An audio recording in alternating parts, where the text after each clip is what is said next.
Hey there, it's Josh, and for this week's Select, I've chosen an ancient episode from April of 2013, more than 10 years ago. Can you believe it? And if you don't understand how magnets work after listening to this one, well, then we didn't do a very good job of explaining it. Check it out and see what you think. Welcome to Stuff You Should Know, a production of iHeartRadio.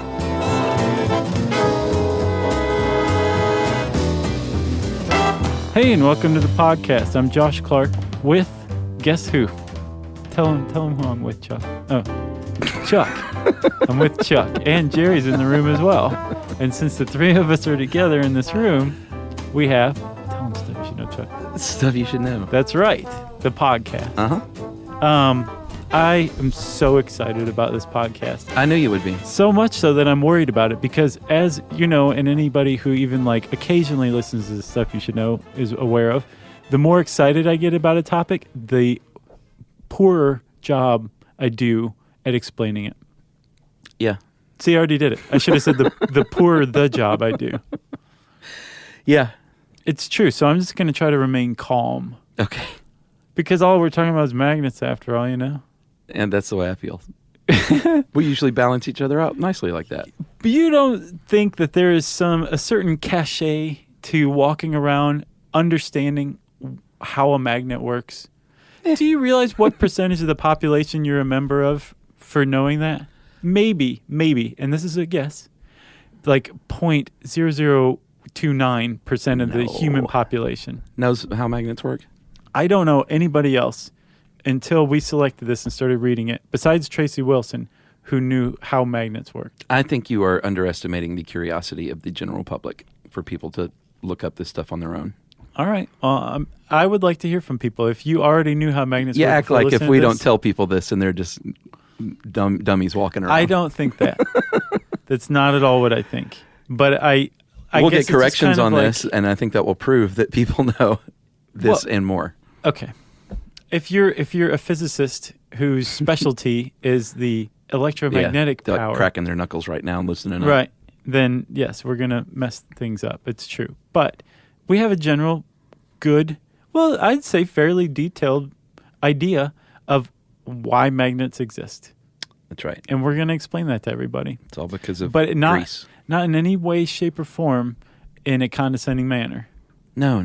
Because all we did was research it. That's right. It's not like we're making magnets here. No. We're just talking about them. You know, they discovered these in magnesia in Greece. Did you know that? What? Magnets.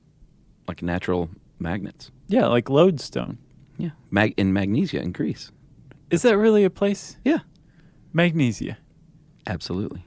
You're not pulling my leg. Nope. Okay. But it was lodestone, a type of magnetite? Yeah, it was magnetite. Because that's the strongest naturally occurring magnet, right? Yeah. Like you can attract a paperclip just with this rock. That's pretty cool. Yeah, it is. Even cooler, though, are the ones that humans have conquered and mastered and own. That's right. Because all the magnets you come in contact with on a daily basis, maybe a weekly basis, have been manipulated by humanity. See, I never come into contact with magnets. You know something? It's hard to find a decent magnet these days in an average store. Like, you have to, mail off for them. Oh, yeah? Yeah. And I don't have refrigerator magnets because, you know, the stainless steel fridges, you can't put a magnet on them. That's so weird. You can put it on the side. Yeah. So we have a few, you get magnets over the course of your life, whether it's like the pizza delivery guy has we have one in the shape of a pizza slice with their number on it. You do? And that's on the side. And our vet, we have a vet magnet. In the shape of a pizza slice with his number on it. And then, random people have given me magnets here and there, which I'll throw up there on the side. That's good. Those are nice mementos. You may we not got one in collect those Guatemala sometimes. You did? Yeah. That's nice. That's great, Chuck. So anyway, I don't have a lot of magnets or experience with magnets, but I understand them now. Now that you say that, I realize that I have more experience than I realized with magnets, because me and I do have a pretty good magnet collection. Well, there you go. On our fridge. But yeah, it is. It always struck me as weird that stainless steel you couldn't put a magnet on that. Yeah. Now I understand why. Stainless steel is not a ferrous metal. That's right. You have to have a ferrous metal, like something, say, iron, nickel, cobalt, aluminum even? Oh, really? I think so, because there's a type of magnet called the alnico magnet. And that's aluminum, nickel, cobalt alloy. Yeah, if you've got a really good guitar amp, you might have an Alnico speaker. Is that right? Yeah, they're pricey. Oh, yeah, I can imagine. Like you can buy the speaker separately and like switch it out in your amp to make your amp sound better, which I have been meaning to do for years, but they're just kind of pricey. It's like $400 just for the speaker. But how's the sound? Well, I'm told it's great, but music guys hear much more than I do. Like real music guys, they're like, "Can't you hear the difference?" And I'll be like, sort of.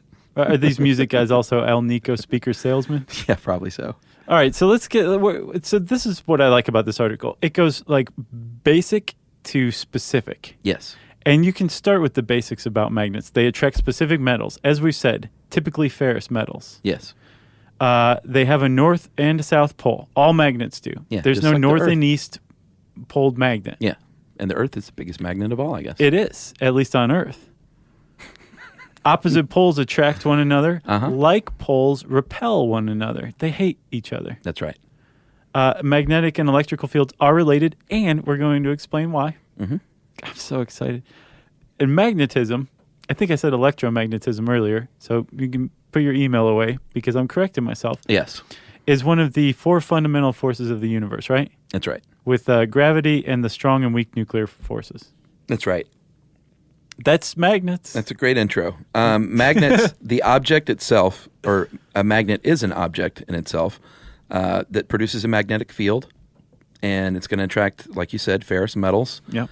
And there can be permanent magnets, a.k.a. hard magnets. Yeah. And they always have a magnetic field going. And then you have the temporary magnets, a.k.a. soft magnets. And they just produce a magnetic field when they're in the presence of, or when they're in the presence of a magnetic field, and only for a short time, and then for a little bit thereafter. Right. Like once it's gone. And then electromagnets, when you apply an electrical current to some magnets, they become magnetic. That's right. And if you have a doorbell, you probably have an electromagnet in your house. Yeah, the doorbell. Yeah. I looked it up. It's more complicated than you would think. Oh, yeah? I don't have a doorbell. It's like it's like a Rube Goldberg-esque contraption that is apparently pretty standard and uses electromagnets. It's neat. And actually, if you're interested in that, there's an article, How Doorbells Work, on howstuffworks.com. Yeah, isn't it weird that a door, or maybe it's just me as a misanthrope, but like the sound of a doorbell now is not like, oh, I wonder who's here. It's, oh, crap, who's here? Right. Because no one just drops by anymore. Right. Either that or like they know. Yeah. Yeah. Yeah. So, Chuck, the magnets that you typically have, like your pizza boy magnet, or like the circle ones are probably the best example. Just a ring, that magnetic ring that you see and grew up with. Those are a specific type, and they're called ceramic magnets. That's right. And they're probably the weakest magnets commercially available, except for the pizza slice ones. Right. Because that's almost like a sticker. Yeah, I mean, it's connected to, or it's got a topper on it. Right. With printing. Yeah. A topper? That's the word There's for a it word now. I couldn't find. The topper, the pizza slice topper. But with the ceramic magnet, it's magnetic material mixed with ceramics, and it kind of cuts it, and it makes it a little weak. Yeah, but good enough to stick on a fridge, which is all you're looking for. Yeah, and it's cheap. Very cheap. You already mentioned the Alnico magnets, which are more expensive. And like you said, aluminum, nickel, and cobalt. And they are stronger than ceramic, obviously, but not as strong as the ones we're about to talk about, like neodymium magnets. Yeah, or samarium. Samarium. You've got to be kidding. Samarium. Okay, samarium. Both of those magnets incorporate rare earth metals, which are extremely magnetic, or when combined in an alloy, can be very magnetic. That's true. And now they even have, and this is something I never knew, they have plastic magnets called magnetic polymers, and I guess those are for use in just very certain applications, like cold temperature applications. Yeah. Or maybe that's what's on your pizza slice magnet. Or it says they pick up only very lightweight things like iron filling. So I wonder if that's what you use with like your you remember the little toy kids thing where you had a guy's face and it had the little iron fillings and you could move it around and make a beard or a mustache or whatever? Sure. I bet that's what that is. What was that called? I don't know. Old-timey toy number 273. Not a Etch-a-Sketch, not a Hugo, something like that. And why was it that anybody who had a beard from the 1940s to the 1960s, any child's toy, was like the most disturbing-looking creature you could come up with? You think? Oh, yeah. Have you ever heard of Rushton dolls? No. They were this very successful toy company, and they came out with a line of hobo dolls that were like the scariest things you've ever seen in your life. Well, of course. Like they were meant to damage children, obviously. Oh, keep them from hopping trains, probably. I guess. You know? Yeah. Like play with it at home. Don't go out on the road. Yeah, if you hop trains. Interesting.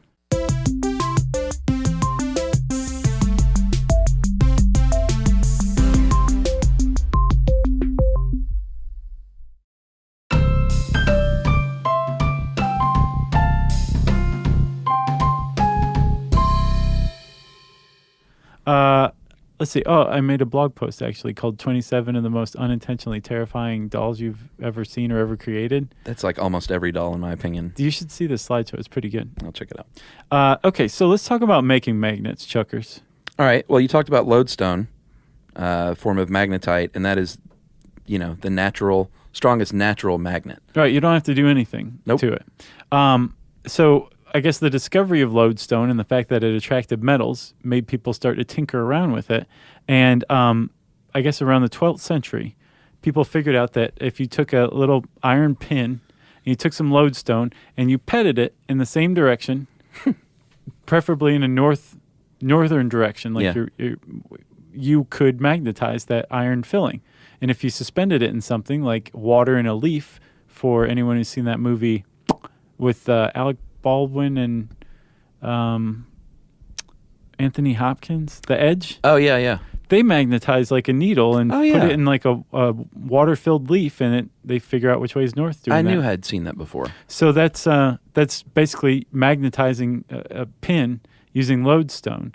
That's how the earliest compasses were made. Very cool. Yeah. So what's going on here, and this is sort of the basis, and we'll break it down to, like you said, a more molecular level. Yeah. But what's going on here is something known as a region called a magnetic domain, and it is actually part of the physical structure of any ferromagnetic material. So we're talking, again, iron, cobalt, and nickel, largely. Mm-hmm.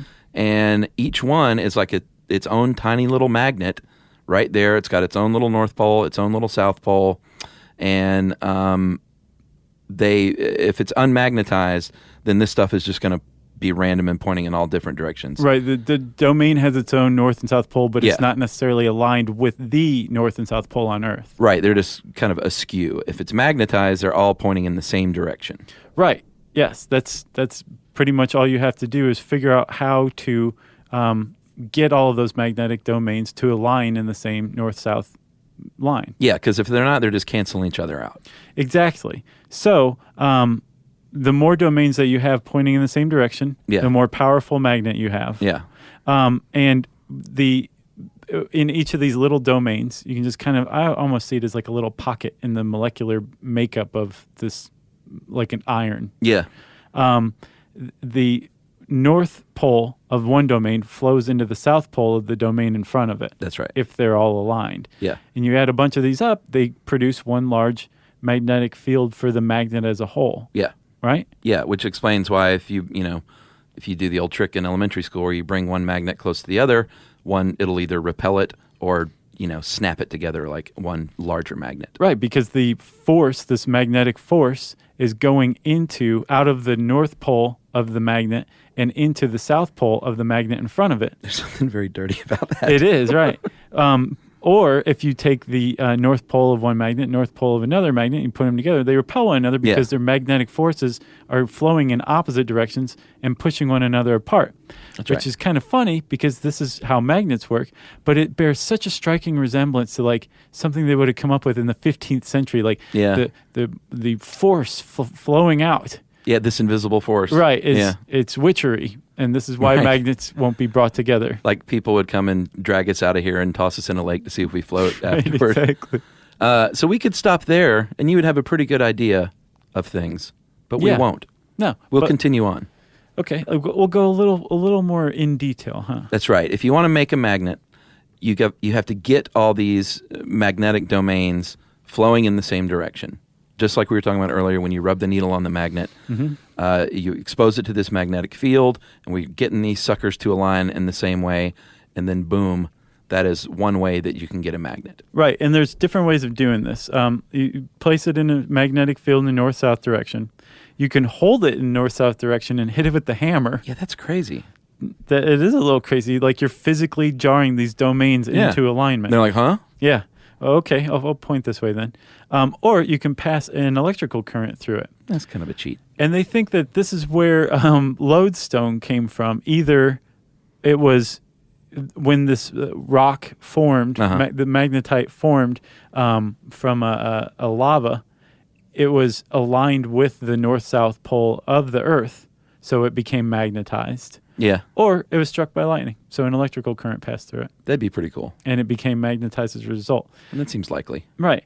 But today, the most common method of making magnets is to place them in a very strong magnetic field. Yeah. And bada boom, bada bing, their domains start to wind up. But, yeah, there's going to be a little delay, though. Yeah. And I saw this like on a YouTube video. This guy, there's a really good one. I can't remember what it was called, where the guy broke it down. Whenever it's stuff I don't understand, I always type kid science, and then I look and see what videos are available. Yeah, no, it's good. It really helps out. Yeah. But there will be a delay called hysteresis or hysteresis, and that's basically just the time it takes for the field to change direction and all align itself. Right, because when you get these domains going, the ones that aren't already lined up on a north-south pole, they just rotate around and do a little crazy spinning until they land on it. Right. And the ones that are already aligned north-south they grow bigger. Yeah, become more robust, I guess. Yeah, and as a result, other ones, the walls between smaller domains will shrink, and so you have large north-south domains, and then even the smaller ones are now probably polarized along that north-south line. Yeah. And you have just created a magnet. Yeah, and here's what I think was one of the really cooler aspects of this is how strong your magnet is depends on how hard it was to get these domains to move in that direction. Yeah. And the harder it is, the longer it will stay magnetized, which sort of makes sense. It's almost like that it was so stubborn to get going, but then once you got it going in the right direction, it was then stubborn undoing that action. Right, which kind of makes you wonder, like, if over enough of a time span, will any magnetized material eventually lose its magnetism? Oh, if just left alone? Yeah. Huh. That's a good question. There are things you can do to demagnetize things. You could take a magnet and put it in a magnetic field that's polarized the opposite direction. Yeah, it's kind of mean. Yeah, you can boil it alive, which is also very mean, and heat it to the point where it loses its magnetism. Yeah, the Curie point. The guy in the video tested this. He had a paper clip on a string tied to the table, and then the magnet was like a foot off, so it was just like doing, and then he took a... Was it a Jerry Lewis magnet? Then he said, "Dean, bring me a lighter." And he got a lighter and heated up the paper clip, and then you see it start to shake, and then eventually it just fell. That is a weird story. Yeah. He demagnetized it. Yeah, he did. Using the Curie point. So, okay.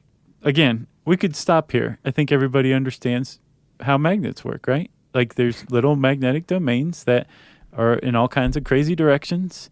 And then when you expose them to a magnetic field, they line up together and they produce their own magnetic field around that magnetic material. And then there you go. It flows out of the north and into the south. Magnets, right? I would like to see a survey. I wish you could take an instant survey of people that, half of them are going, go, go, go. And half of them are like, I'm good. Right. That's all I need to know about magnets. Right. I think our listeners are pretty curious folk. Okay, so we're going deeper. And Tracy Wilson, who our site manager here of Stuff You Miss in History class now. Yeah. She wrote this one, and she's so thorough. Yeah. She has a very nice little pun in this section called shipping magnets. Get it? Oh, Shipping magnet? yeah, I got it now. I didn't notice that before. Yeah, it's a pun. What she's talking about in this section, though, is interesting in that very large magnets present a lot of problems because they're super strong and you can't just throw it on a truck and, drive it across country. It'll disrupt everything. Yeah. So very specific precautions have to be taken when delivering large magnets used for certain like industrial applications. One of which is they have machines that, because it'll pick up all this ferrous material along the way. Right. And they have machines when they get there to remove all that stuff. Yeah, and I mean, imagine if you're shipping it in like a truck and the truck is made of or has some sort of iron alloy in it. Yeah. And you have a huge industrial magnet. How are you going to get that off of the truck? You're not. Exactly. So they magnetize these materials on site typically, right? Oh, is that what they do? That's what I understand. Oh, okay. Or else they just rely almost exclusively on electromagnets, which become magnetic when you pass a current through I them. thought you were going to say manpower. Right. It's like, give me those 10 guys. American ingenuity, that's how you do it. Pull! It's stuck, sir. Right. Well, speaking of sticking, we're going to break it down to the electrons, which The atomic level. this is bound to happen Yeah. because that's really where it all starts. Well, I was just saying, like electromagnets, they become magnetic when you pass a field of electricity through them, Yeah. or a current. And all electrical current is a flow of electrons. Yeah. Movement of electrons produces electricity. And electricity and magnetism are very much related. And this is why. Because on the atomic level of a ferrous material, iron, nickel, cobalt, right? Yep. Those are the big ones. Let's call it the big three. Well, let's talk specifically about iron. Okay. In an iron atom, there are around its orbit. In its orbit, there are electrons moving around, Yeah, they spin downward or upward. and typically they're paired. And when you have a pair of electrons, one spinning upward, one spinning downward, they're never any other way. There's no pair of electrons that both spin in the same direction. It's always opposite. Yeah, and that's called the Pauli exclusion principle. It's Yeah. just not possible. Right, exactly. So in iron, you also have 4 unpaired electrons that all spin the same way. Now, those ones that are paired and spinning the opposite direction, they cancel one another out. Yeah. But these 4 spinning the same way produce a magnetic field, a very, very, very, very, very tiny magnetic field, but a magnetic field nonetheless. Yeah. Right? And this is very unusual for these unpaired electrons to be spinning in the same direction. That's why it only happens in things like iron, cobalt, and nickel. Right, exactly. Or did I That's say what nickel? makes them ferromagnetic materials. They're Yeah. potentially magnetic because they have these unpaired electrons that are spinning in a certain direction, right? That's right. And then because these things are spinning in the same direction, they attract other atoms to kind of line up that are spinning in the same direction to line up nearby. And then those create what? Domains. Well, a moment. They have a moment. Oh, yeah, I forgot the moment. It's Chuck. called the orbital magnetic moment. And I get it. Maybe that's just when they realize, hey, we're all partying in the same way. We're all spinning downward. Right. And We all like slacks. yeah, and hey, we've got a magnetic field all of a sudden. It's Yeah. small, but let's get a bunch of other ones and let's create a larger one. Right, and that moment is it describes the force, the power, and the direction of the spin. Yeah. So yeah, when you have a bunch of them having the same moment, they kind of line up around one another when iron forms, That's right. and then that causes the domain, or that creates the little magnetic domains in the material. That's right. And if you notice that materials that make good magnets are the same materials that magnets attract, then it's because they attract unpaired electrons that are spinning in that direction. It's the same thing. And you can also have something called dimagnetic, which are unpaired electrons creating a field that repels instead of attracts. Right, And then some materials don't react at all with magnets. like pine straw. I think now is the time for a word from our sponsor. Stuff you should know.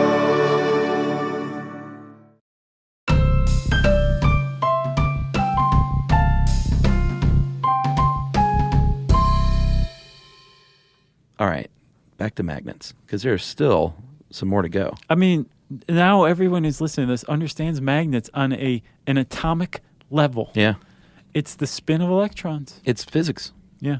My favorite thing. Yeah. This one actually appealed to me more than usual, physics-wise. Same here. You know? Remember the physics of surfing? I do. All right, so people measure magnets to see, how strong the magnetic field is using something called a Gauss meter. Yeah.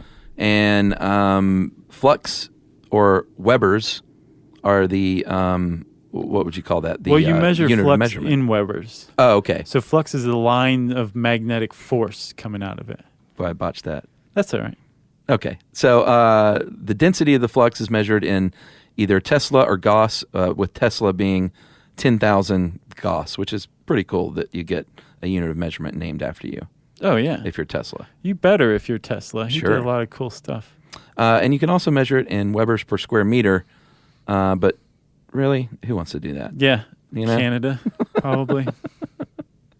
And then the magnitude of the field is measured in amperes per meter, or something called Oersted. Yeah. I like Oersted. You do? I'm a fan of Oersted, and I also like flux. And Tesla's pretty awesome, too. So where do we use magnets besides pizza reminders Or doorbells. or doorbells Of course. speakers? We use them to, if you were into cassette tapes back in the day, Oh, yeah. brother, you were into magnets. Heck yeah. Yeah. We also use them again in compasses, burglar alarms, electric motors. We use them to provide torque. Yeah, car speedometers. Mm-hmm. If you have an old-fashioned cathode ray tube television set, you're using magnets. Yep. Did you listen to cassettes? What? Sure, man. I grew up in the 80s. Okay. I wasn't quite sure, you're a little younger, but I didn't know. No, I was a was late there. adopter. Of cassettes? Well, no, of everything, because what I would do is I would have a big collection and then be like, I got all these records. Right. So I was late to cassettes, and then I had all these cassettes. I didn't want to switch to CDs until all my cassettes got stolen.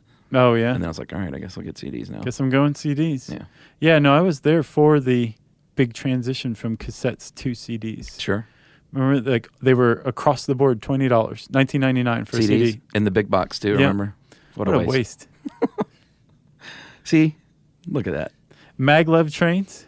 Yeah, we talked about this. We have a cool, one of our little 1-minute live action shorts online. We and maybe I'll post this when we release this, but the maglev train system and a lot of roller coasters and things like that use super magnets to... I don't remember that one. Yeah, the maglev train uses it to propel the train forward. Yeah. And I don't roller remember coasters how. use magnets for braking a lot of times, Oh, yeah. like new ones. Yeah. The good ones. You don't remember that one? No. We did like a dozen of them in 4 days. Okay. I don't remember that one. I'll send it to you. Thank you. The magnetosphere is a part of our atmosphere. I guess it's outside of the atmosphere, but it surrounds Earth in a protective layer that protects it from charged ions known as solar winds. Yeah. And when these solar winds come in contact with the magnetosphere, you get something that's called the northern or southern lights. Ah, okay. That's what that is. I knew we talked about that at some point. In another short. That's right. Yeah. And then our favorite, of course, the Wonder Machine, would not be possible without magnets because it is magnetic resonance imaging. Right. And It'd just be resonance imaging without it. Yeah, and there's no fun in that. And then doctors sometimes use pulse electromagnetic fields to actually heal broken bones that haven't healed correctly, which is amazing. I looked into this. They have no idea how it works on a molecular level. Oh, really? All they know is that if you expose bone or tissue, I think bone's more bone and muscle maybe are easier to grow.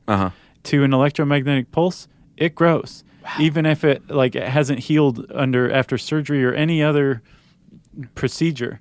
If you hit it with an electromagnetic pulse, you'll get a reaction. And they're figuring out how to put this in garments for astronauts. Oh, really? Yeah, because you suffer substantial bone loss on a very long microgravity flight. Yeah. So they're figuring out how to weave it into their clothes so their clothes can blast them with an electromagnetic pulse to make sure their bone density keeps up. Wow. Yeah. That's pretty cool. But they don't know why it works. They just know it works. Cows are pretty happy they're magnets. Yeah. Because there's this horrific thing called traumatic, we'll just call it hardware disease. And this is when cows eat small metal objects that are in their food. And it's pretty awful that happens. But luckily they have a cow magnet to feed them. And it, I guess, gathers up all this stuff and then they poop it out. I'll bet that's horrible to poop out. Isn't that what happens? Or it punctures. Oh, the magnet? Yeah, I mean, they poop it Do out, they right? poop the magnet out? I don't know what it does. Surely it doesn't just stay in the body, does it? I don't know. All right, I'm going to have to look into that some more. And people are known to put their arms into cows' rears. Yeah, no, some of them have a hole cut in their side, remember, so they can examine their stomach. Yeah, the one with the porthole. Yeah. Yeah, that's pretty cool. I'm going to try this one. Traumatic reticulopericarditis. You practice that beforehand. Well done. So there's nothing wrong with that. Yeah. Some people might think practicing hard words before you do a professionally released audio program is a good thing. If a human swallows a magnet, that's not good. Yeah, you don't want to do that. Cows' intestines and stomachs are different than humans' intestines and stomachs, and if we swallow, especially more than one magnet, they will basically clamp your entrails together, and you will be in big trouble, and you'll have to undergo surgery to have them removed. Yeah, so that's no good. Parents, be cautioned to when your kids are playing with magnets because kids like to swallow things they shouldn't swallow. Yeah, and since we talked about electromagnetic pulses being capable of spurring bone loss, is it spurring or spurning? Man, my spurning brain bone is loss, messed. spurring bone growth. Thank you. Yeah. You would think that people wearing like magnetic bracelets or magnetic insoles are getting some sort of benefit. There's no study that's ever shown that those things actually help. Although there's a lot of people out there who believe in static magnetic therapy, which is just a magnet on your skin. There's no pulse or anything going off. And they think that possibly the people who are adherents to this think that it's either attracting iron in the hemoglobin. That kind of makes sense. To improve circulation. Or it has some sort of effect on the cellular structure in the body. Right. And that's why it helps your back. Insoles help your back, or a bracelet. Helps your arthritis. Yeah. But again, there's no studies that suggest this. Well, it's big money. Americans alone spend about $500 million per year on this kind of thing. And worldwide, about $5 billion a year on magnetic treatment. So with a B. Yeah. That's a lot of dough. It is. And then there was one more thing. Magnetized drinking water is a thing now to treat ailments. And I think that they have not shown in clinical trials that that's been proven either, correct? Most of the minerals in drinking water are not ferromagnetic, so to begin with, it wouldn't have anything to do with it. And they found that in clinical trials, a lot of the positive benefits come from placebo maybe, or a passage of time. Yeah. Or maybe the fact that these insole cushionings are just better made and more padded to begin with. There's also apparently a device that removes hard water minerals from water using magnets. But apparently, again, it's not really doing anything as far as Consumer Reports says in a 2-year study. Yeah, we had a water softener when I lived in Yuma. Yeah. And I'd never heard of that. And I was like, oh, what? And it's like, it's in the garage. It sort of looked like a hot water heater. And it softened the water, whatever that means. Yeah, do you know what it did? Soften the water. Yeah. But I think I remember asking my sister what hard water did, and she was like, oh, you could tell the difference. Like, I can't remember It makes exactly. your skin real dry, I think. Yeah, and I don't remember. Yeah. So that's hard water, everyone. If you want to learn more about that, type the word magnets into the search bar at howstuffworks.com. It will bring up this awesome and exhaustive article. Also, if you're interested in doorbells, type that word in the search bar too. And since I said search bar twice, it means we go straight to listener mail. Yeah, I'm going to call this military shout-out. We don't do shout-outs that often. Sometimes we do. We get a lot of requests, so don't feel bad, people, if we don't do your shout-out. This is from Trevor. Hey, guys. My name is Trevor. And yes, that is spelled with a B and not a V. And that is a long story that I'll tell you if you would like, but that's not why I'm writing in. I'm currently serving in the U.S. Armed Forces, and I am stationed overseas. My wife and I recently welcomed my daughter into the world. Congratulations, Trevor. And wife. And I got to spend some time with them, although not as much as I would like to, obviously, before I had to come back overseas. It's been a really long, tough trip being away from them, and even harder on our marriage. I work long hours, and when I come home to talk to my wife, I really dread talking about work, and she really hates talking about herself all the time. So that's when I bring up topics that you guys talk about on the show. I've listened for years, and I have turned her onto them as well. And I just want to thank you guys and ask if you could give a shout out to her in listener mail. Her name is Tony with an I. So Trevor and Tony. Trevor, thanks for your service, obviously. And both of you, thanks for hanging in there as a military couple. It's tough when you're away for that long. And it's quite a sacrifice. My sister and her husband, he's a career Marine helicopter pilot, as I mentioned before. Yeah, who's been to Afghanistan, right? Yeah, and they go for, long tours, 6 and 8 months at a time, and you do enough of those in your life, and you realize you're spending years away from your husband or wife, totaled up. Yeah. And family and daughters and sons, and so it's tough stuff. So shouting out to you guys, hang in there. Yeah, thanks, Trevor and Tony. Yeah. That's pretty awesome that we're keeping their marriage happy. Well, We're providing them sustenance to talk about. That's awesome. exactly. If you want to let us know how we have helped your marriage, we're very interested in that. You can send us an email to stuffpodcast@iheartradio.com. Stuff You Should Know is a production of iHeartRadio. For more podcasts from iHeartRadio, visit the iHeartRadio app, Apple Podcasts, or wherever you listen to your favorite shows.